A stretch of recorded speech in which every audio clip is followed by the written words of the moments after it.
দৈনিক নয়াদিগন্তের প্রধান শিরোনাম, সংসদের প্রথম অধিবেশনের সভাপতি নিয়ে জটিলতা। খবরে বলা হয়েছে, ত্রয়োদশ জাতীয় সংসদের প্রথম অধিবেশন রোজার মাসেই বসতে পারে বলে জানা গেছে। 12 ফেব্রুয়ারি নির্বাচনের ফল ঘোষণার পর দ্রুত সরকার গঠন, সংসদ সদস্যদের শপথ এবং নতুন মন্ত্রিসভার দায়িত্ব গ্রহণের মধ্য দিয়ে প্রশাসনিক কার্যক্রম সচল হলেও সংসদের আনুষ্ঠানিক যাত্রা শুরুর মুখে দেখা দিয়েছে সাংবিধানিক জটিলতা। প্রথম অধিবেশনে সভাপতিত্ব করবেন কে, এই প্রশ্নই এখন আলোচনার কেন্দ্রে। স্পিকার পদত্যাগ করে আত্মগোপনে রয়েছেন, আর ডেপুটি স্পিকার কারাবন্দী। ফলে সভাপতিত্বের প্রশ্নে তৈরি হয়েছে কার্যত এক সাংবিধানিক শূন্যতা। এমন পরিস্থিতিতে সংবিধানের 106 অনুচ্ছেদ অনুযায়ী রাষ্ট্রপতি সুপ্রিম কোর্টের পরামর্শ চাইতে পারেন কিনা তা নিয়েও চলছে ব্যাখ্যা বিশ্লেষণ। একই সাথে উচ্চকক্ষে গঠন নিয়ে রাজনৈতিক টানাপোড়েন থাকলেও একটি বিষয় স্পষ্ট যে পদ্ধতিতেই গঠন হোক, দ্বিকক্ষের উভয় কক্ষেই বিরোধী দলের জন্য ডেপুটি স্পিকার পদ সংরক্ষিত থাকবে। সমকালের একটি শিরোনাম, সংরক্ষিত নারী আসনেও এক পরিবারে এক প্রার্থী নীতি। এ খবরে বলা হয়েছে, ত্রয়োদশ সংসদের সংরক্ষিত নারী আসনেও এক পরিবারে এক প্রার্থী নীতি অবলম্বন করবে বিএনপি। এতে অনেক নতুন মুখে সংসদে যাওয়ার সম্ভাবনা তৈরি হবে। যেসব পরিবারে ইতিমধ্যে এমপি ও মন্ত্রী হয়েছেন তাদের সংরক্ষিত আসনে মনোনয়ন না দেওয়ার নীতিগত সিদ্ধান্ত রয়েছে।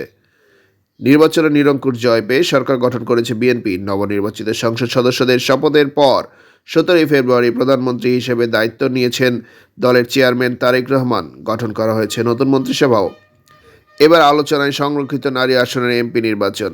দলীয় সূত্রে জানা গেছে, শতাধিক সম্ভাব্য প্রার্থী ইতিমধ্যেই তৎপরতা শুরু করেছেন। দলের শীর্ষ নেতাদের সঙ্গে যোগাযোগ রাখছেন তারা।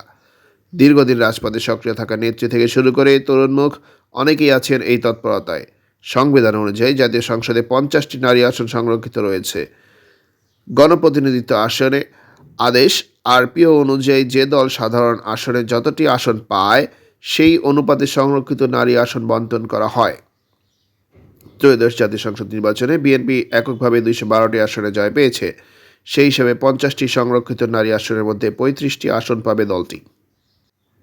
আজকের পত্রিকার প্রধান শিরোনাম, ঢাকা দিল্লি বরফ গলছে। এ খবরে বলা হয়েছে, 1.5 বছরের অস্বস্তিকর দূরত্বের পর বাংলাদেশ ভারত সম্পর্কে আবার স্বাভাবিকতার পথে এগোচ্ছে, এমনই ইঙ্গিত মিলেছে দুই দেশের কূটনৈতিক তৎপরতায়। স্থবিরতার এই সময়টিকে জমে থাকা বরফের সঙ্গে তুলনা করেছেন সংশ্লিষ্টরা।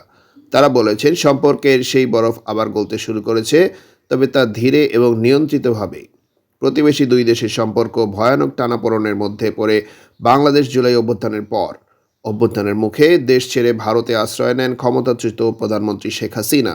1.5 যুগের এক বিশেষ প্রেক্ষাপটের পর এই রাজনৈতিক পরিবর্তন এবং তার সঙ্গে শেখ হাসিনাকে আশ্রয় দেওয়া নিয়ে দিল্লির অবস্থানে বাংলাদেশে ব্যাপক প্রতিক্রিয়া সৃষ্টি হয়। ভারতও তার দিক থেকে নিজেদের মতো করে প্রতিক্রিয়া দেখাতে থাকে।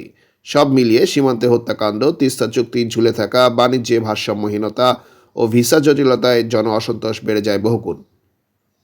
অন্তর্বর্তী সরকারের পররাষ্ট্রনীতির অগ্রাধিকার ও আঞ্চলিক ভূরাজনীতিতে চীন ভারত প্রতিযোগিতা সম্পর্কে প্রভাবিত করে। দেশে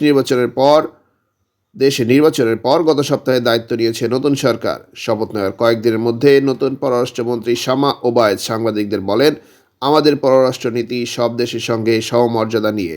সব দেশের সঙ্গে কূটনৈতিক সম্পর্ক থাকবে, বন্ধুত্ব থাকবে, কিন্তু সেটা হবে সমতার ভিত্তিতে, পারস্পরিক মর্যাদার ভিত্তিতে।